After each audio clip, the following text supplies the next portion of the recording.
And I think you all know who I am. My name is Rodney Campbell, and you are watching Catch the Pulse with Rodney.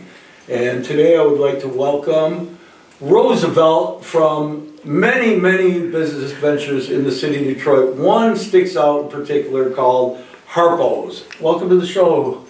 Thank you, Rodney. How are you, sir? Thanks for having me. Oh, I'm very happy to have you here. So let's get right into it, man. Where have you been in the last 40 years in the city of Detroit in the business community? Well, originally I opened Blondies, 1981. Okay. That was on 7 Mile. Yes. Between Lasher and Evergreen. Mm-hmm. And then the second club was Todd's nightclub. You got a little couple stories about that place too, don't you? Yes, I do. I got stories from all the clubs. I know you do. That was the second club. I renamed it the Marquee after a while. Okay. I sold it. Mm-hmm. You know, I had a deal that I couldn't refuse. Some Arab guys, which they turned into a grocery store. No kidding. Currently, it's a grocery store. Oh wow, what a loss. By going back to the original Blondies, that one I sold to John Anton. Yeah, we talked about it. Yeah, and no, the fans says, when are you going to reopen Blondies? Again, so I reopened Blondies on 4th Street downtown. Okay. After that, Harpos. So those are my venues. At the original Blondies, I had 2 clubs. Yeah, East Side, West Side, right? No. At the original Blondies on 4th Street. Yeah. I'm sorry, the second Blondies on 4th Street. Right under the I had bridge. Club Sin, yeah. Yeah. Club Sin on the first floor, Blondies was on the second floor. Oh. It was a building with 3 floors. Okay, I remember. There's a penthouse overlooking the bridge. Yeah, It was beautiful. Yeah. And how long were you in that building for? There, I was about 7 years. Okay. Unfortunately, I had to close because the government, the owner of the building, I just leased it. I got in trouble and he ended up in jail, so I had to, get out. That just sucks. So the feds owned the building now. Was it very profitable? I mean, Oh, yeah, when man. you owned it, I mean, that place has such history in the city of Detroit.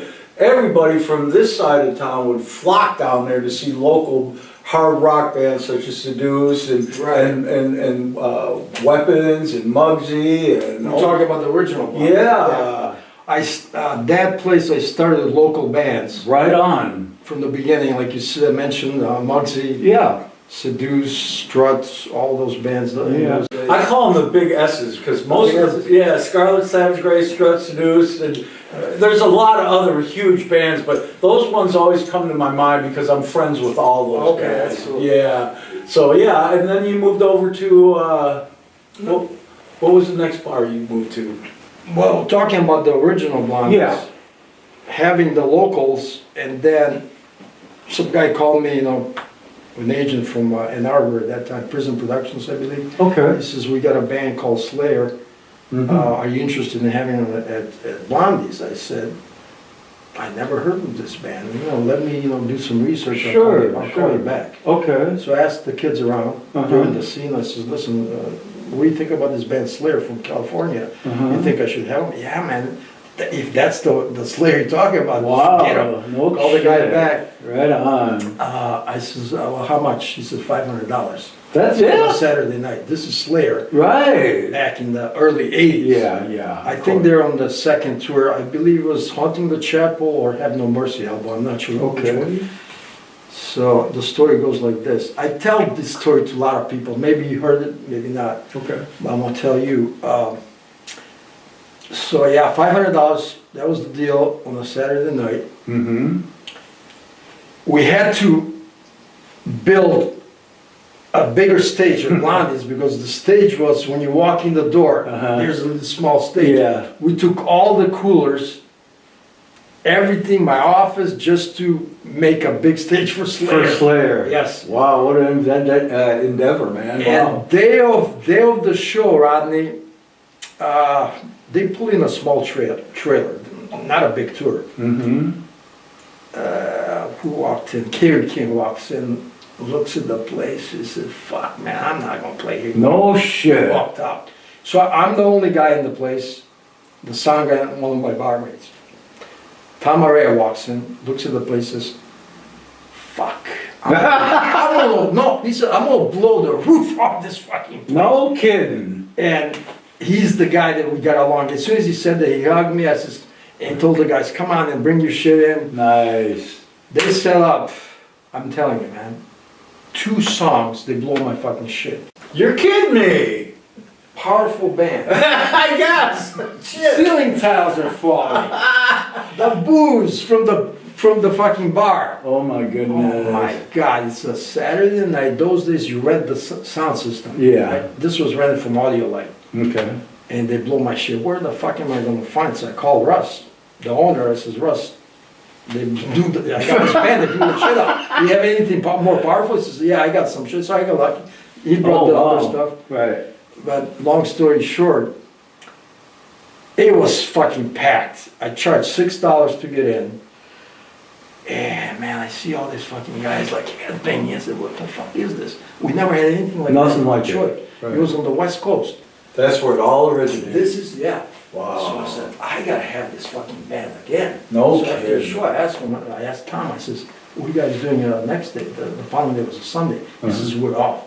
No, you're not. I says, yeah, I want you back again to play another night. Oh my He's goodness. looking at me, he says, he smiles, he says, one condition. I said, what is that? He says, I want White Castles for lunch. You're shit, I man. said, that's it? So we got him for $500. And some White I didn't Castles. tell the agent. I told Tom, I said, I'm gonna give you the 10% or whatever Sure. you guys pay the agent, I'm gonna give you that. Sure. So we ended up having Slayer 2 nights. 2 nights. Yeah, $500 in White Castles. You That's the cleaned up story. on that one, huh? Yeah, yeah. Fucking A, From man. there on, It just blew up. it blew up. Megadeth. Yeah, Everybody man. started calling me. That's why I had all this huge. On that little venue. Yeah, it turned- a shithole. Yeah, but it changed the dynamic of rock and roll in the downtown city of Detroit and across the suburbs, man. Wow. Your place was freaking legendary, man. Dave Mustaine, in his autobiography, he considers the original Blondies as the CBGBs in the Midwest. That's great, man. Do you still talk with them ever? Or? No. Nah. Going back, let me think here. When I was younger, Mm-hmm. before I owned the bar, I went to LA, and my dream was to own a place like the Whiskey A Go-Go. Mm-hmm. So 30 years later, I walked in the Token Lounge, which you told me you owned it. Yes, my brother did, Freddie. Band Seduce played, and Bill Cozy was the sound guy. He says, Rosie, come over here. I said, what? Congratulations. I said, what do you mean congratulations?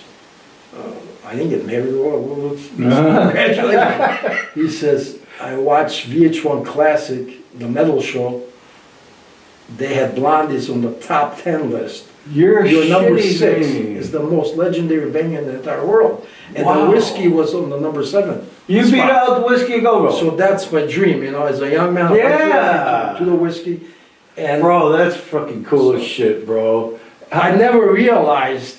Yeah. I mean, I ran day-to-day activities around it. I never knew that the bars would become so famous and popular. Man, back in the 80s, it just screamed. Everybody would save up their money at work all week long. Like that song from Kix, Girl Money. Yeah. Man, everybody would save up all their money and go without so they could flock to your bars. You and John Anton, even some of these not so rock and roll bars like Frankie's and Jamie's on 7 Mile.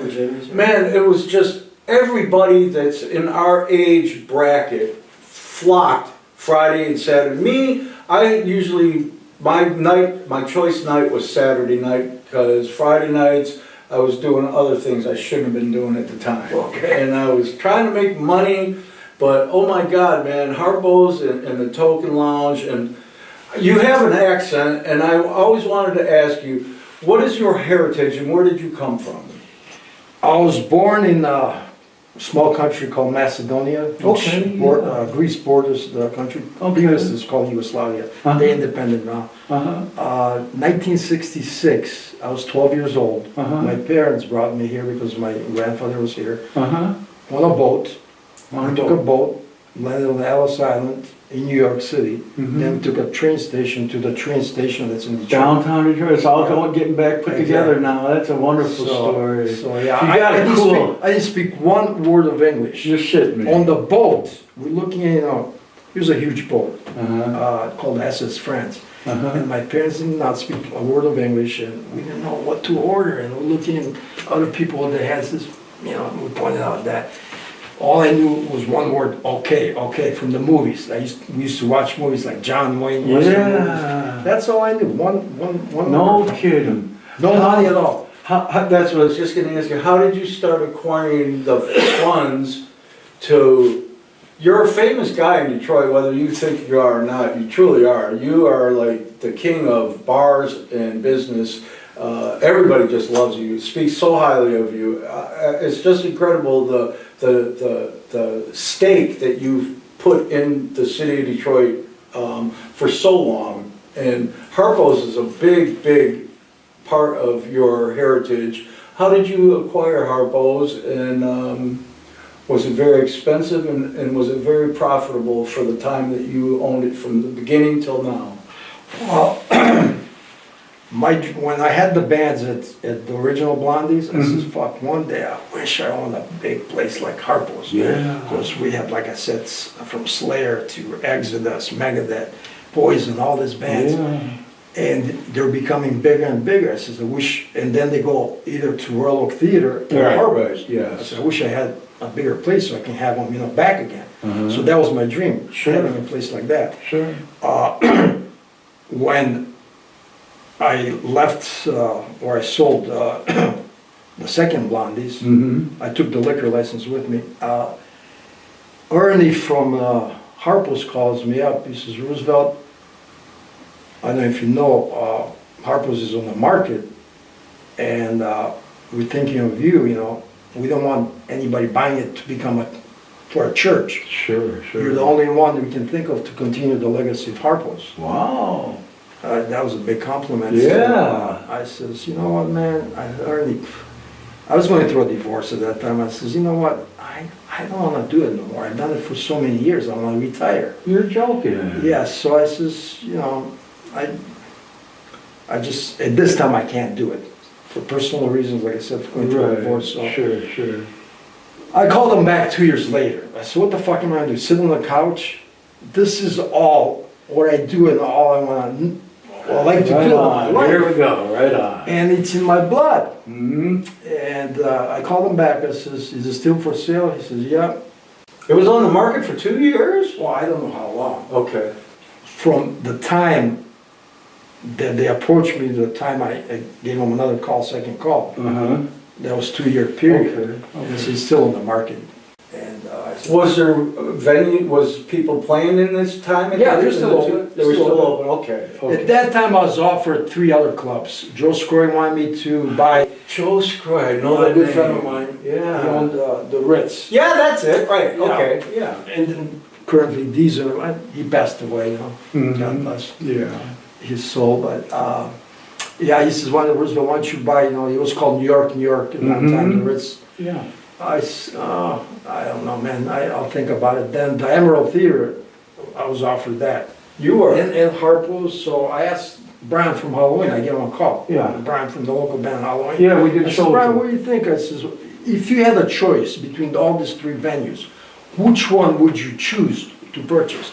Right away, he says, Harpos. Nice. He says, yeah, that's where my heart is. Yeah, man. That's the history, the heritage. right on. It's an institution in Detroit as far as music. It's a fucking legend, man. A lot of history. I said, Yeah. that's the place I want. So, Good for we you. made the deal. And Brian's a big-hearted guy too. We had a show with him on our first season, man, and he's got a lot of dreams. He's just a great soul. Still doing it. I know. He's such a great soul, man. He wants to start, and we're things are up and down in like the podcast thing, but he wants to do a year-round horror, what's the word I'm looking for? Reality show. He wants to get some containers. Thank you, Charlie. He wants to get some containers, which I have. That's what I do for a living. Okay. I pull shipping containers. I own my own semi-truck. Oh, they? Yeah, and so we talked to him about it, and the guy that runs all of this, he's still considering doing it. Where he wants to get some like out by Hell, Michigan, and set up a year-round I think that's where he keeps all his stuff from the Halloween show. And there's a couple bike clubs out there that have property that I know personally, so it's not off the table yet, but go ahead. But actually, I talked to George, his partner from Halloween, yesterday. Mhm. He's not in a great health. No, I know, I've seen him. But he runs the Richmond Club in Richmond. Yeah. So he keeps him busy, he says. I tried to get George, and he said, I'm not, I can't come out there, my health is really bad. Right. Yeah, we seen him out at Tommy Ingham's, they did this thing on the lake. Are they good friends in St. Clair? Yeah, no, out in, oh geez, Milford. Milford? Yeah, I forget what the name of the lake was, but there was the George Patuka, that guy that does all the videos and stuff. He was out there filming with his drone and stuff. It was just a great time, and George from Halloween was out there, and we sat and talked for a long time. What a guy, man! He's a great guy. He is just well, a genuine. I got a story about George. Of course you do. I got a story about everybody, man. We can talk. We can do this for fucking all day long. That's great. So Charlie, you can edit some of the stuff. We can talk about that. So George's story is this. That's why he loves me. So here comes this guy at the original Blondies, and I'm looking at him. Says he was exhausted. Says, are you tired? He said, I walked here, man. I don't have a car.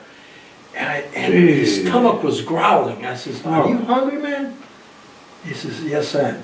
Come on in my car. I took him to Burger King. I bought him a meal. Ever since that, no shit. We became huge friends. He always talks about that story. Oh, that's a great story, man. You're a pretty good guy. I really think that you speak from the heart.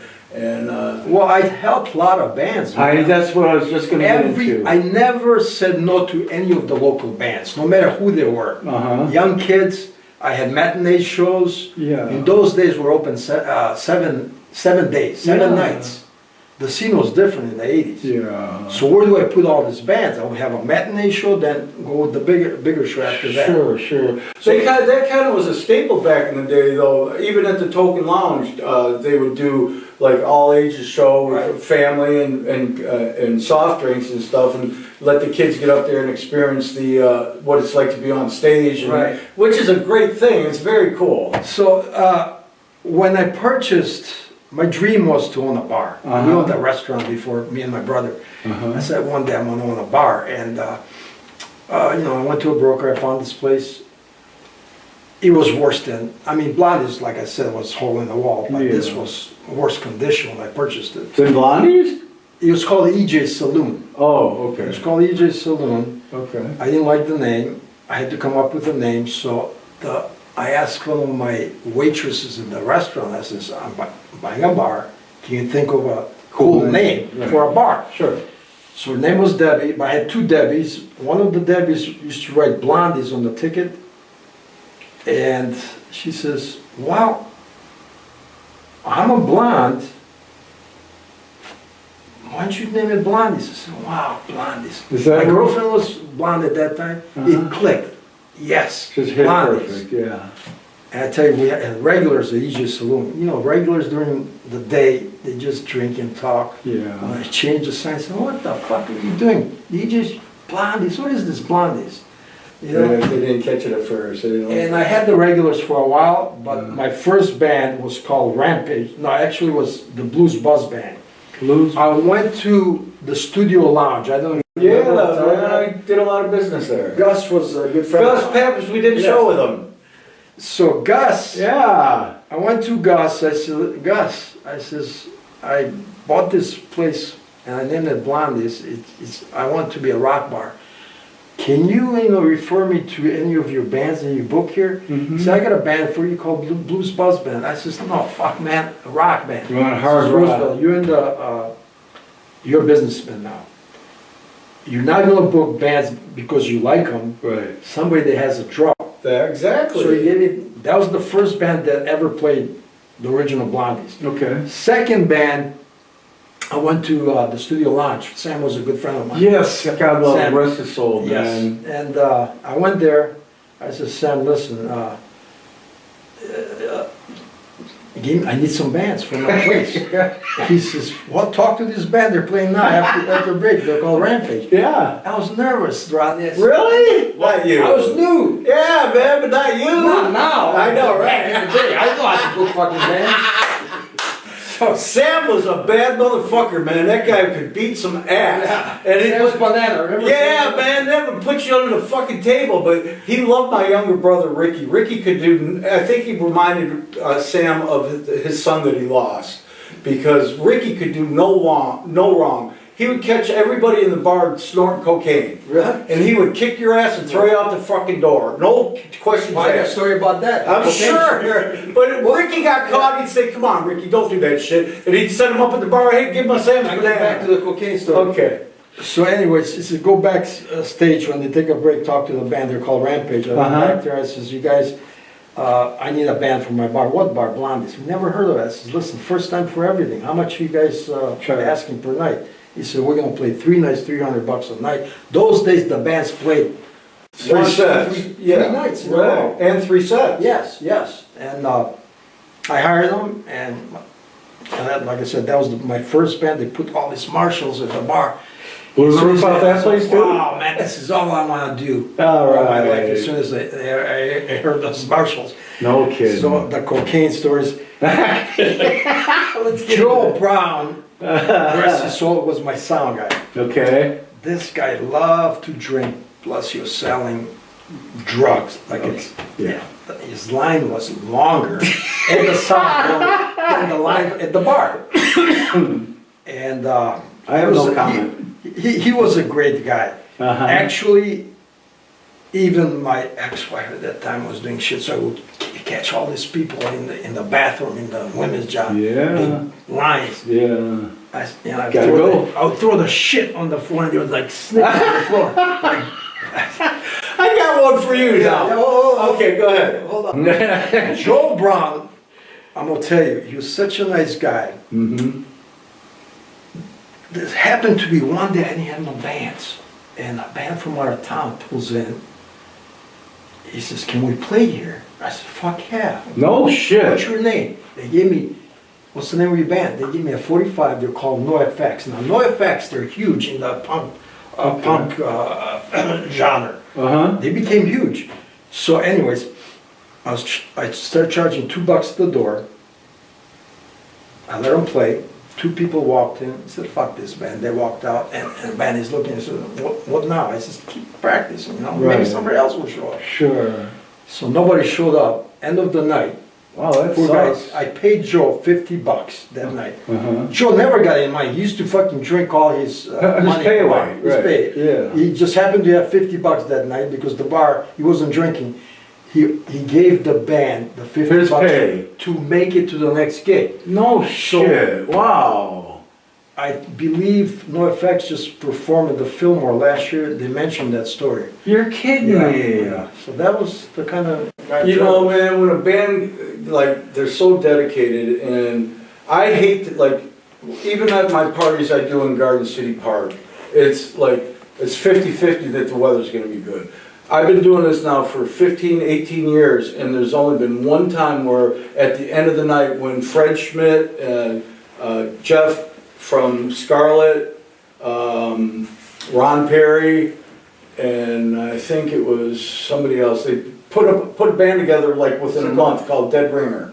Oh, they're all into the same band? Yeah, and they played my party. Okay. And then like 4 months later, Jeff Williams from Scarlet passed away. No shit. Yeah. Sonny was the Yeah, he used to run sound for me at Yeah, at Todd's. Sonny's down in Florida now. His wife's not doing well. Okay. I begged him, he had to have the same surgeries that I had on my neck, a couple fusions, and it fucked up his voice. But he writes the most incredible stuff you've ever, he does, it's not just all heavy metal, he doesn't do any of that no more. He does gospel. Well, it's kind of really. He's full religion now, yeah. Right. And because me and him have a history. When he was didn't have a place to stay, and I was living at my mother's house, and she wasn't living there, so it was a big party house. I invited Sonny to come stay with me, and he was a great guy. But then when we moved over to this other house that we were renting off of a guy, I'm not gonna mention his name, I would bring the whole bar home, and he'd come home after playing the same bar, he'd walk in and say, "Get the fuck out of my house!" And I said, "Wait the fucking minute, dude, this is my fucking place." Right. And, but we've remained friends for probably 35 years. He's a good man, he Like I really said, is a good man. He did run sound for a while at Todd's Yeah, on the east that side. was, that's what you got a couple stories about. Oh, Todd. Yeah. Well, I got one story there. I'm gonna tell you. Boy, that's long. You ever heard of a guy named Gigi Allen? No. You never heard of him? Oh, I've heard. Okay, Gigi Allen, he passed away. Okay. He performed with the original Blondies. This guy, crazy man. He shits in the pitcher of beer and throws shit at the people. Are you kidding me? You never heard? No, fuck no. Fuck, man. At that time, I was married. My ex-wife says, if you ever fucking have this guy again here, I'm gonna divorce you. She divorced me for other shit, but... But I did have him at Todd's. Okay. So I don't know if... Before you go any farther, let's talk about what kind of establishment Todd's was. It was a gay nightclub. Okay, Famous gay nightclub. I wanted to clarify that. Yeah, yes, and I kept the Thursday nights gay because he was profitable. Mm-hmm. And then, that was the beginning of the AIDS crisis, and people said, man, I'm not, go to Todd's, it's a gay place, because They were afraid. I had a metal band there. It's a gay bar? No, I started to have metal bands. Oh. And the metal crowd didn't want to show up there. Okay. He said, it's a fucking gay club. I understand. And I had to change the name to the Marquee because of that. Oh, I got you. Because they thought they were going to catch AIDS from the cups. I got And you. from the glass they're Sure, drinking. sure. They didn't know how it is. Yeah, I got you. So I got you. Anyways, when Gigi performed there, Did something disgusting. well, he stuck his microphone up his ass. So, Oh my God. oh yeah. So the next day I don't know if it was sunny. Who's saying the different sound, mic? We have a different band and the sound guy is doing chip man. Ruzvelt. Oh my God, you're This joking microphone, I me. never told him that. Oh my God. That's fucking crazy, man. How long did you own that place for? I only owned it for 2 or 3 years.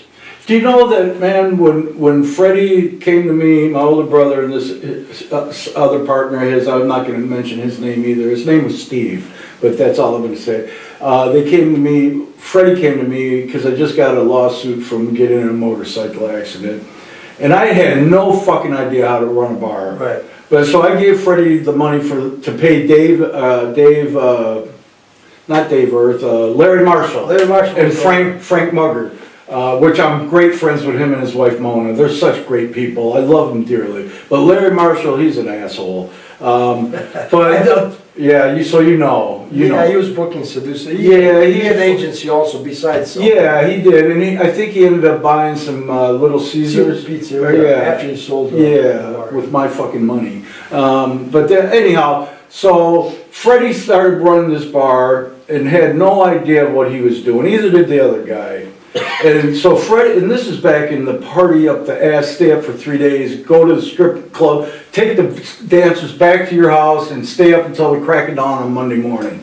And he would be gone on my Harley Davidson, and me and Walls, the guy, I don't know if you remember the bouncer Walls. I don't. He passed away a few years ago, but he would put people in a sleeper hold and they would shit themselves because he would choke them out and almost kill them. We had to get rid of them because our insurance was going to go Right. up. And but so Freddie would take off with one of the guys from the Scorpions, and I'm not going to mention his name either, on my motorcycle, and have a pocket full of, and they would go to the strip club, and he'd be gone the whole fucking weekend on my motorcycle, and had no fucking clue as what's going on in this bar. All the fucking waitresses are stealing, doing drugs in the parking lot, in the bathrooms and shit. I'd be running the door, fucking, and then to top it off, the motherfucker made me buy my own beers at my bar that I bought for the fucker. So hold on a second, Rodney. Were you in a biker club before? Not at that time, no. I joined up here about 8 years ago, and I never went farther than being a prospect because I just didn't I didn't like the lifestyle. I was trying to get away from all that. But listen, the reason I asked you that, I got a little story. You know who the Highwayman? Yes, I do. Okay, so the second Blondies, I had a band called Faster Pussycat I know who they are. on New Year's Eve.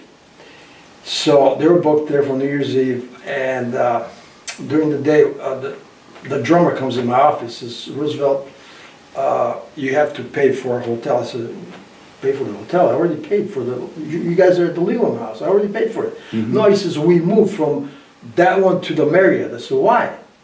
Because we trashed the hotel. So I don't owe you no money. Fuck no. If you trash the fucking hotel, now I owe you for another hotel? Right.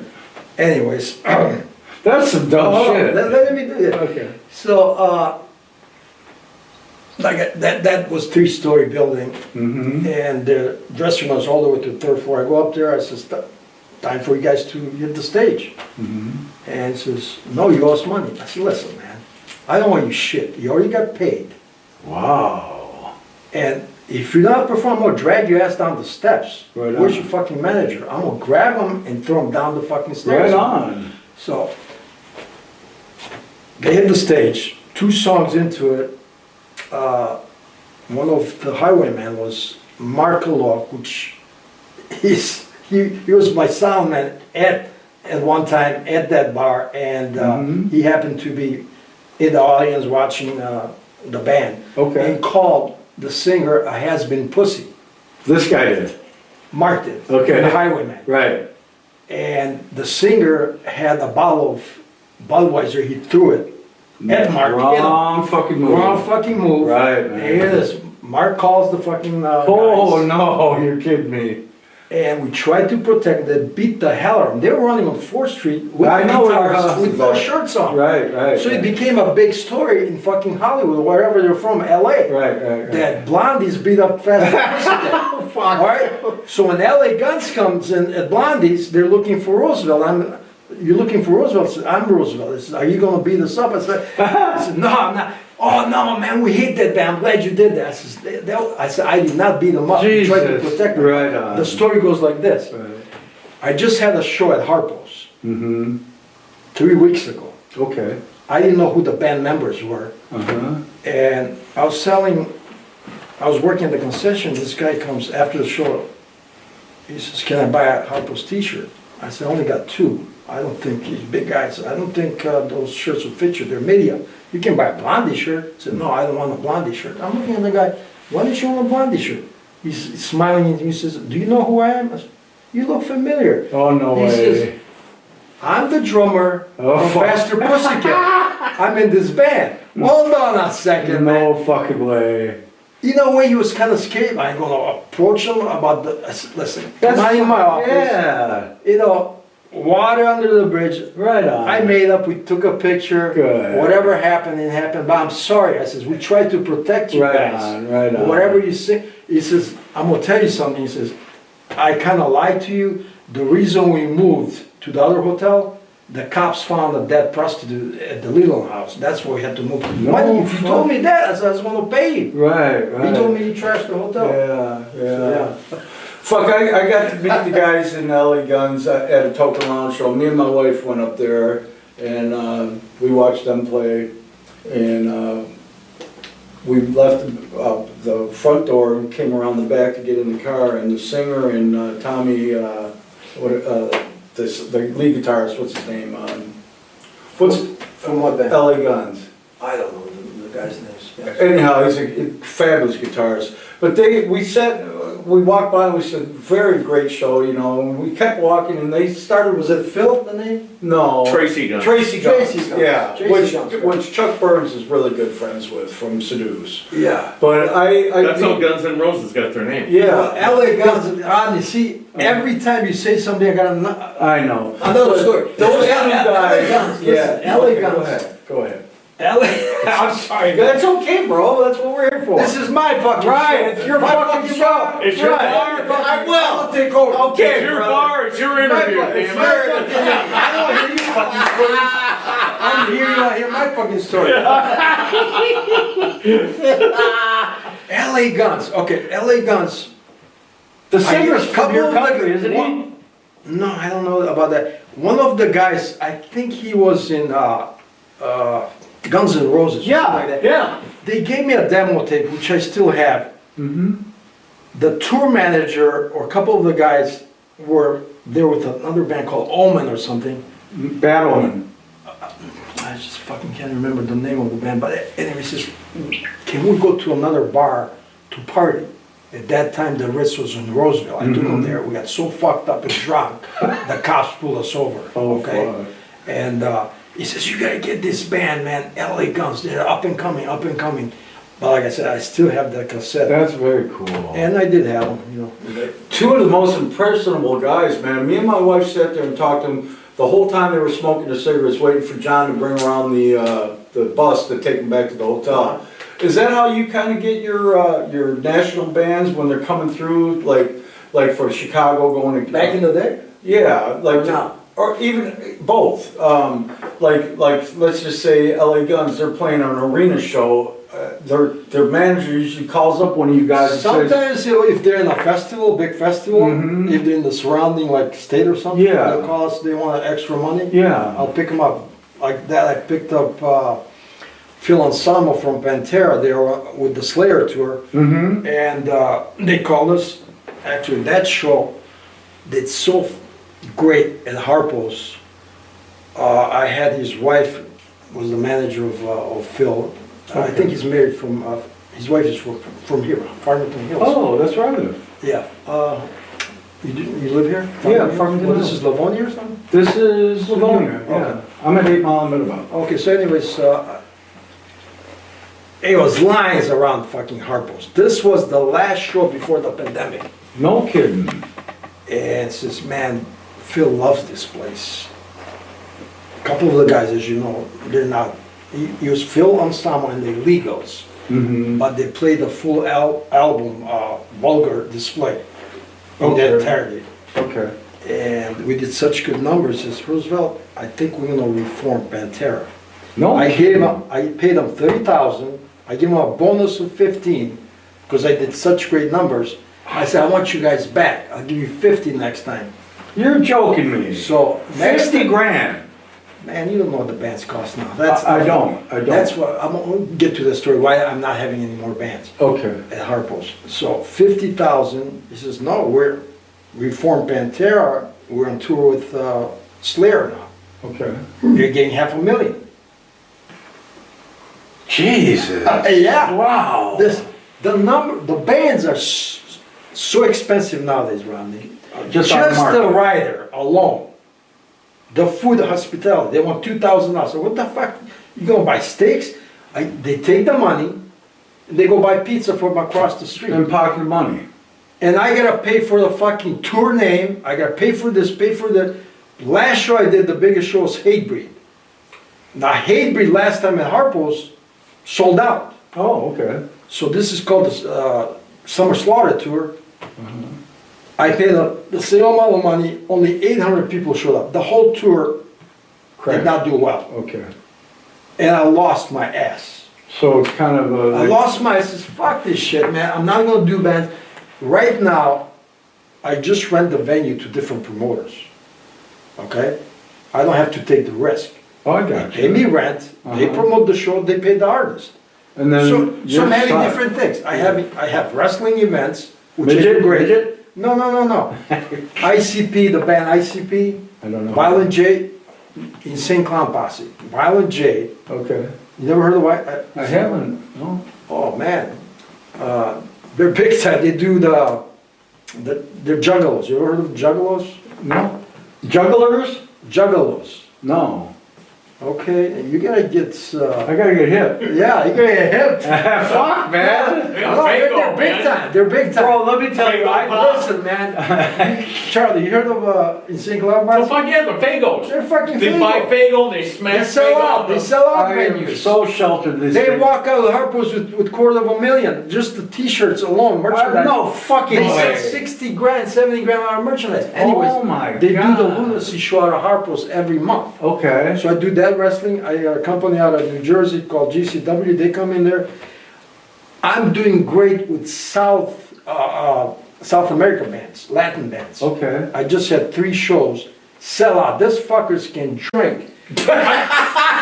No, listen, man. I ran out of beer. 2 fucking. The promoter comes and says, "How many cases you got? How many cases you got?" I said, 50.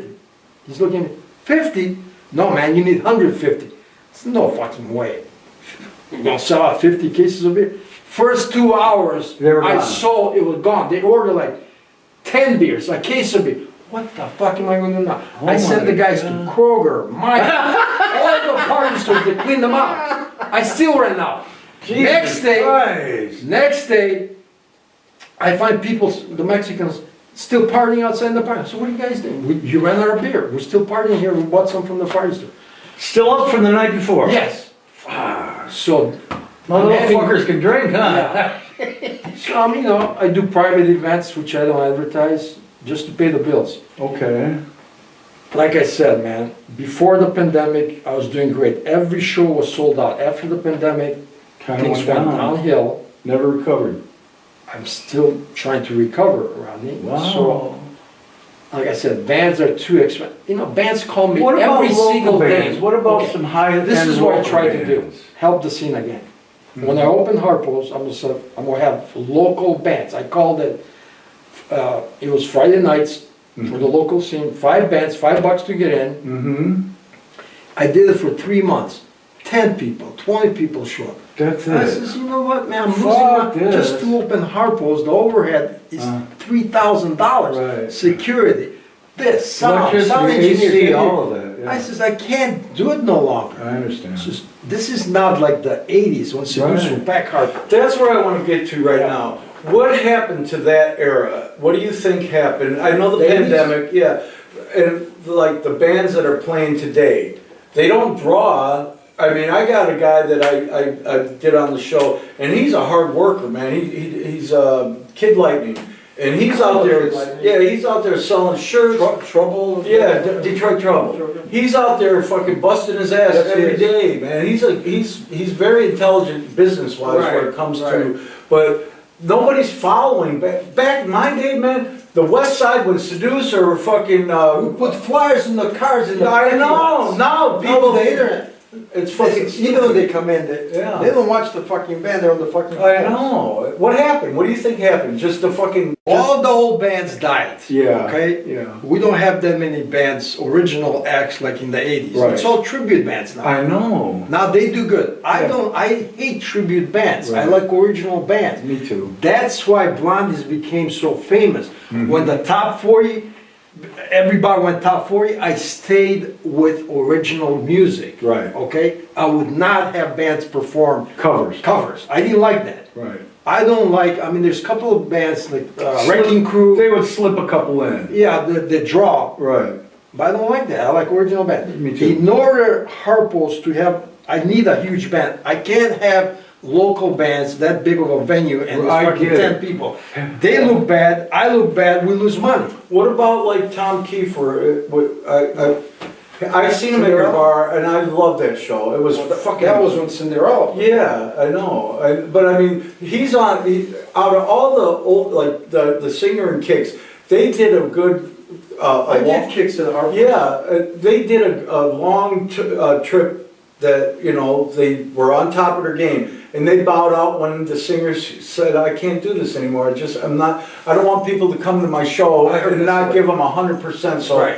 and he went out gracefully. And I think Yeah. that's very, very honorable. Like some of these bands, and I'm not going to use anybody in particular, but there's a lot of local bands that are still trying to draw. And God love them for it, but it's time. Just like Halloween, it's Yeah. time to retire. I It love is. them guys. I do too. They do one show like the anniversary show. Uh-huh. They did okay, Right. but not for the Harpos numbers that we need. Right. I agree. Now, going back to the Harpos, another problem is the monopolies that control the market as far as the booking agencies, the big bands. It's Live Nation, AG. Live Nation and AG bought all the big venues in Detroit. I'm the only independent Right. guy left in Detroit. Right. I'm competing with with the big boys. With the corporate. How I know what bands will draw at Harpos. I'm I'll sure. give them 50 Gs. Right. Because we're going to make money. But they get them. The last show, the biggest show I did was Wasp. But they didn't want to play for Live Nation. Then they went back to AG, they played the Royal Oak. Did they draw? There was lines for fucking 3 hours. See? Packed. That's what I'm But saying. they were not signed by Live Nation or AG people. Okay, okay. Blackie wanted to play Harpos. Right. He's cool dude, man. Yeah. He's cool dude. I can do, I mean, look, I had Michael Schenker, I lost my ass. I had Ingrid Malmsteen, I lost my ass. No fucking So way. you know what? I can't continue, man. No, I'm a businessman. I I got a get lot it. of bills to pay. the building. Sure. So I gotta be, I've done it all as far as bands. I'm not gonna have band just for image. I understand. Everybody has performed at Harpos. Right. So I'm not doing it for that. No, I it's gotta a pay the li- bills. Bro, I know you do. And You nothing got wrong. people Listen, that I anything. love to have heavy metal bands Right. continue at Harpos, but at this point I cannot do it. What's next for you in the entertainment industry? Are you comfortable where you're at, or are you gonna try something new? Or I know you got a beautiful girlfriend, and you live on a great side of town, and you obviously have done well in your career. You drive a beautiful car and stuff. You look good for your age. And what's next for you? I got a house in Europe. I like to take more vacations. Okay. At this point of my life, Uh-huh. I don't like doing too many shows. It's a lot of work, man. Just to Yeah. put a concert at Harpos, It's a it takes huge a lot. endeavor, And yeah. it's a lot of maintenance at the venue. It's a huge place. It's not a small bar. Mhm. So I like to take more breaks, go on vacations, visit, What about a nice eatery, a nice, whatever, you're Macedonian, get some cultured food and like a tiki, like, I've always wanted to do something like down in Florida where you see these little roadside places with like a shark on the backboard and they have like fresh right out of the ocean, steamed clams and stuff like that. And just sit on the beach and drink fucking I'd love to fruity. do that. Isn't that a great idea, man? Instead of, let the fucking whole world go by, man. Right. Just sit there with your beautiful life and just enjoy what time we have left and say, I've done Well, the everything. thing is this. I had people that want to purchase, big companies want to purchase Harpos. Okay. I have a daughter. Oh, I didn't know that. Yeah, she was a Dallas Cowboy cheerleader. No way! Yeah. God bless her. That's Thank you. wonderful, Thank you. man. And she's got her own business and stuff. She doesn't want Harpos. Okay. So what am I gonna do? Take it with me, man? I'm a nice guy, but listen, man. Your business. I got robbed Oh. at Harpos 4 times gunpoint. Okay. It's like I'm having fucking like a cat life. Jesus, no kidding. One incident was at the original Blondies after Seduce show played. Uh-huh. A white guy, while the roadies are taking their shit out, it's like 3 o'clock in the morning. Uh-huh. We're on the stage. Had been someone from in the bar. He pulls a fucking shotgun or whatever. We're on the stage. He says, "All your money." As soon as he said that, me and Steve, the roadie, we fucking flew. We knocked the door at the dressing room. I was wearing, I don't know what the fuck, I was wearing a white suit. I'm jumping fences, dogs are barking, I'm Holy bleeding. shit! So after an hour I come back and one of the guys is laughing at him. He says, "What are you laughing about? Where the fuck did the guy go?" He says, "When you guys ran one direction, he ran the other direction thinking that I was gonna go after him." Wow. So that was that story. Okay. Another story at Todd's nightclub, bands are loading in, 2 black guys pulled a gun on us and they fucking faced the fucking floor, they're kicking in they robbed us, the bar wasn't open. Uh-huh. This other story at the second Blondies, after I kept my money in my fucking Sock? socks. Right. I got like maybe 10, 15, 20,000 after the show. They didn't get it? Hold on a second. Okay. He goes, a fence lot, Crystal is waiting for my girlfriend, waiting outside the car so I can shut the gate. Uh-huh. And I'm shutting the gate. Here comes this car and 2 guys with masks galore. Bitch, on the floor, all your money. Split second decision, Rodney. Fuck. If I run this way, they're gonna shoot me in the back. Yeah, If I run this way. So God told me something. Split second decision. I take some money off my pocket and I go like this. I threw them. You know what? If you go on the cement, try to pick up some It's money, hard. it's fucking hard. Yeah. They're bitching, you fucking bitch. Why'd you throw the money? And they're trying to pick as much as they can. They left. Fuck it. I said, I'm gonna pick up all the money. They left? They took off. I picked up all the money. course, it's what's taking so? I just got fucking robbed. Get the fuck out of here. Man. Oh my Yeah. God! Another story. Listen to this one. Same bar. Club Sin. Jesus Christ, dude! I'm fucked up. And I tell my security, I don't give a fuck who knocks on the door. Do not open that door. Right on. As soon as I said that, I knock on the door. My security guy opens the door. He opened the fucking door. Here comes this tall Mexican dude with a gun. You know what he said? He puts the gun in the bar. Two of my barmaids are cleaning up. He said, I'm not robbing you guys. All I want is 2 Long Island Iced teas. iced teas to go. And barmaids look at me. Yeah, fuck. Give him this fucking drink. Get him out of Look here. at me. Look at me. So they make the drinks. Guys looking around and security guys, and he started fucking around with my security guys. Like I said, I'm fucked up. I go up to him. He's this tall, this short. I said, all right, man, did you get your fucking drinks? There's the door. There's Right. the door. I Right. said, what'd you say? Like this. He puts the gun. Oh, fuck. All right, man. What are you? I said, what are you waiting for? Pull the fucking trigger right now. Son of a bitch. You know what he said? You scared me, man. He walked out. Next day, he robbed the party store after that. I had to go to the precinct. Pictures in that fight. They caught the guy. Oh, they caught him? Oh, I said, I pointed out this is the fucking guy. No fucking way, man. And, Damn, you've been fucking lucky, oh, man. come on, man. They shot a promoter. Blondies was on the second floor. I had a hip hop club downstairs called Club Sin. Uh-huh. The promoter, and then there's a fight. He walked in with a gun, started shooting the club. The patrons shot 2 of my security guys, Oh my black guys, goodness. 1 dead, 1 paralyzed. Oh, how sad. I had major loss on that one. Did you financially paid- recover from it? Obviously. Well, I paid for the funeral costs for one of them. I got sued for that. I won the lawsuit. I'm sorry, man. I'm telling you, it's not all fun and games. No, I get it, man. You know? I totally get it, The bro. bar business is You've been- surviving this business this many years. That kind of business. But you've aged well and you're very knowledgeable, man. And I would love to have you come to my party in 2 weeks. You and your beautiful girlfriend. We buy all the food and hamburgers and hot dogs, and everybody brings a dish. I got 6 good bands playing. I would love to come. Okay, if you're not busy, would you I'll look please? at my schedule and see.